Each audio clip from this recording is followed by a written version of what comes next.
So what's going on, ladies and gentlemen? This is your boy Chad, bringing y'all another video, man. And in this video we're going to be talking about how the New York Post has now released that the Hunter Biden laptop is actually real.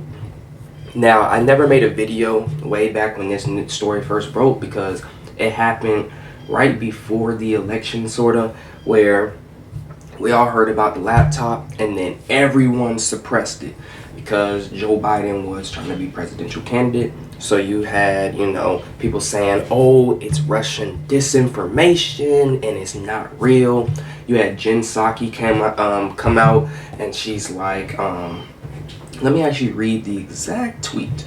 It says, Hunter Biden's story is Russian disinfo, dozens of formal intel officials say, and this was October 19th, 2020. And then right beneath this, you have the New York Post as of March 17, 2022. Hunter Biden's infamous laptop confirmed in New York Times report. You also had Joe Biden come out like, come on, man, you know that's not true. And so now it's coming out that it is true. Now, I believed it back then because, first off, his son's a crackhead. He took his laptop to a Delaware repair shop. The Delaware repair shop man was like, yo, like, there's a lot of stuff on this laptop that, it would probably be best in the interest of Americans to be able to know. And the FBI came and seized the laptop, and then they just shoved that story underneath the ground. Mainstream media shoved it down, and that was the end of it. And people voted for Joe Biden, and he's greatest president ever. So we'll go ahead and read this post. I'm not gonna read all of it just because I don't really even have much of an opinion, because this is just getting beyond stupid how they always suppress information for people who they want to push. Like, imagine if Donald Trump Jr. Or what is his son's name, Barron, had a laptop with crazy stuff on it. They would throw that out there in the media and let everyone see. But when it's Joe Biden and Hunter Biden, can't do it. So now that Joe Biden's president, now that Joe Biden's president, the Times finally admits Hunter Biden's laptop is real. First, the New York Times decides more than a year later that Hunter Biden's business woes are worthy of the story. Then, deep in the piece, in passing, it notes that Hunter Biden's laptop is legitimate. People familiar with the investigation said prosecutors had examined emails between Mr. Biden, Mr. Archer, and others about Burisma and other foreign business activity. If you don't actually know, just so that way I can make sure I say what Burisma is. Burisma is a Ukrainian energy and production company. So on this laptop, allegedly, so YouTube, do not try to take me down for saying this is true, factual. Well, it's true that there are emails between the different, like it says, Mr. Biden, Mr. Archer, and about Burisma and other foreign activities.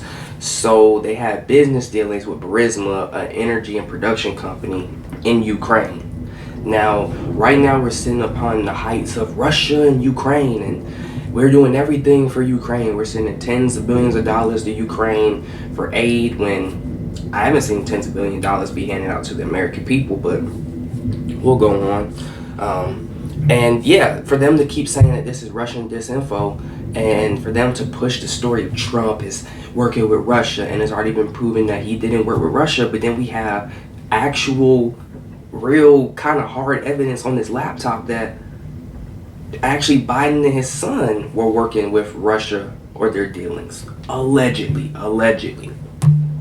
Even though the laptop's real.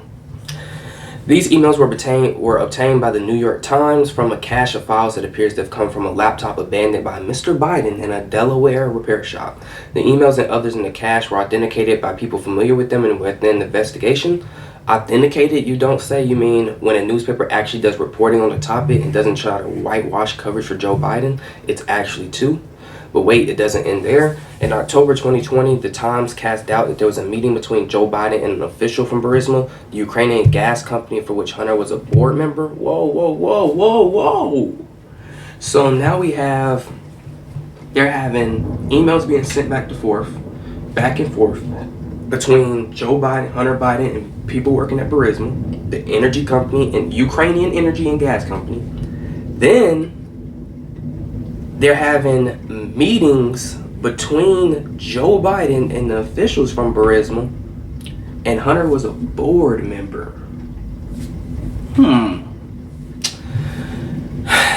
Alright. A Biden campaign spokesman said Biden's official schedules did not show a meeting between the two men. The Times wrote, acting as a perfect stenographer. Right, so it also says, yet in the latest report published Wednesday night, the Times said the meeting likely did happen. Biden had attended the dinner in question. Funny how this works when you don't take someone's word for it. In the heat of the presidential race of 2020, the Times never missed a chance to cast doubt on the laptop, saying the information was purported, and quoting a letter from a former Democrat official who claimed with no evidence that it was Russian disinformation. As recently as September 2021, the Times called the laptop unsubstantiated in a news story. Why was it unsubstantiated? Because of willful ignorance and the Times' curious lack of curiosity. Hunter Biden's business partner Tony Bobulinski came forward immediately after the Post report and confirmed that the emails bearing his names were legitimate. The Bidens didn't even deny it was true. They just deflected with the media's help, saying it was a dirty trick or not a story. Mostly the press just ignored it. Now we're 16 months away from the election, 2020 election. Joe Biden's safely in the White House, and the Times finally decides to report on the news rather than carry the Biden's campaign's water. And they find that, hey, Hunter Biden's business interests benefited from Joe Biden's political status to a suspicious degree. Perhaps this is a topic worthy of examination. So they then go on to say, like, how did the Times authenticate the laptop? It doesn't say, unlike the Post reporting, which detailed exactly how we got the files and where they came from. The Times does a hand wave to anonymous sources. No facts have changed since fall 2020. They knew the laptop was real from the start. They just didn't want to say so. And yeah, that just brings me back to how, like I said, if this was Donald Trump Jr. or Barron or any of Donald Trump's people, this would have been out there for the media so everyone could see. But they don't confirm this laptop is real because a year and so later from when Joe Biden takes president. To me, it's like they did all this to try to bring in Joe Biden so that way the media could sway people. They can make Trump look awful. They can make Joe Biden look like he was the holiest of holiest men when he has the most corruption behind him. And so they do everything to make sure he wins. And then after he wins, they're like, nothing's gotten better. Everything's gotten worse. America is literally in shambles. And because it's in shambles now, and the politics is kind of changing, because they know like he's done a terrible job, it might be up for Democrats. Now they're trying to come out and say, oh, these stories are real. They were real from the start. If you had $1 for everything they said that was fake and it's real, I would be rich because I called this from the very beginning. Like, why are we talking about this? Why is the FBI trying to seize the laptop? If the laptop isn't real and it's disinformation, why are they trying so hard to suppress these stories, not talk about these stories, and the FBI is trying to do all that they're doing? Like, make it make sense. And then on top of that, Burisma is the Ukrainian energy company and gas company. That's never any shame with these 180s. Sorry that we wrote a fact check that turned out to be bull. Sorry we wrote a piece claiming something wasn't a story and you were stupid for thinking so. Not me, New York Post. I wasn't stupid enough. I told my family the truth. Anyways, we'll keep going. Twitter banned us for supposedly publishing hacked materials that weren't hacked. The company's CEO apologized, but by that point they had accomplished what they wanted. Like the Times, they cast enough doubt to avoid making their preferred candidate look bad. Exactly like I said, you had media as well as, forgot to mention, big tech incorporating themselves in this. But if you remember that New York Times article about how they had like the greatest collusion to fortify the election. If I can find that article, I'll put it up here on the screen. That was crazy too, like fortify the election. Let's keep going though. Readers of the Times had discovered in March 2022 that Hunter Biden pursued business deals in Europe and Asia and may have leveraged his father's position as vice president to do it. Hunter also may not have properly registered with the government or declared all his income. All legitimate topics of discussion about a presidential candidate's family, no. And yeah, that just brings me back to how, like I said, if this was Donald Trump Jr. or Barron or any of Donald Trump's people, this would have been out there for the media so everyone could see. But they don't confirm this laptop is real because a year and so later from when Joe Biden takes president. To me, it's like they did all this to try to bring in Joe Biden so that way the media could sway people. They can make Trump look awful. They can make Joe Biden look like he was the holiest of holiest men when he has the most corruption behind him. And so they do everything to make sure he wins. And then after he wins, they're like, nothing's gotten better. Everything's gotten worse. America is literally in shambles. And because it's in shambles now, the politics is kind of changing, because they know like he's done a terrible job. It might be up for Democrats. Now they're trying to come out and say, oh, these stories are real. They were real from the start. If you had $1 for everything they said that was fake and it's real, I would be rich, because I called this from the very beginning. Like, why are we talking about this? Why is the FBI trying to seize the laptop? If the laptop isn't real and it's disinformation, why are they trying so hard to suppress these stories, not talk about these stories, and the FBI is trying to do all that they're doing? Like, make it make sense. And then on top of that, Burisma is the Ukrainian energy company and gas company. So apparently they're, investigating the laptop, going through the emails, different things like that.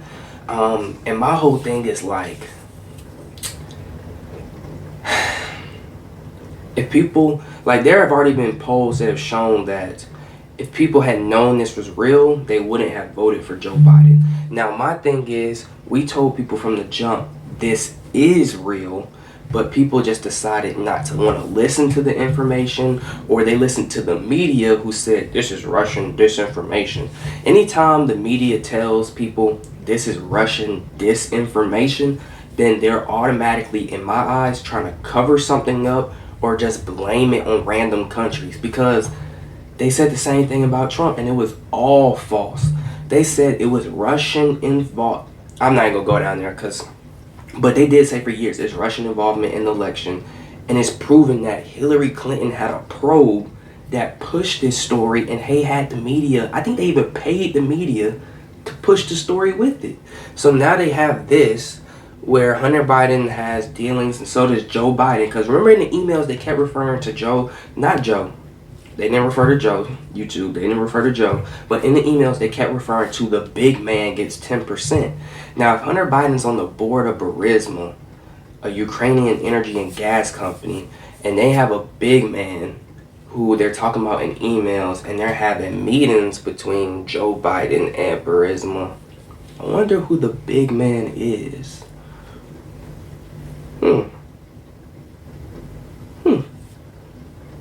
Anyways, man, I just want to bring this to you guys' attention, because, like I said, if this was anybody else, they would be trying their hardest to push this story.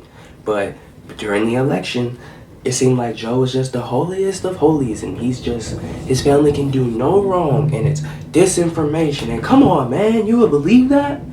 But now it's all real a year later, and I haven't, Jen Psaki tried to shoot it down. Now it's real. The thing about this stuff is, it has always been real from the jump. These people just aren't truthful with us. Like, if you're doing shady dealings, just admit to it, but don't run for president. If your son's doing all these things and you have a say-so in them as well, just admit it. But don't try to suppress the story and say it doesn't exist, because what's hidden in the dark always comes to the light. But anyways, man, thank you guys for watching. Let me know your comments down below on what you guys think. And as always, it's been your boy Chad, and I'm out. Peace.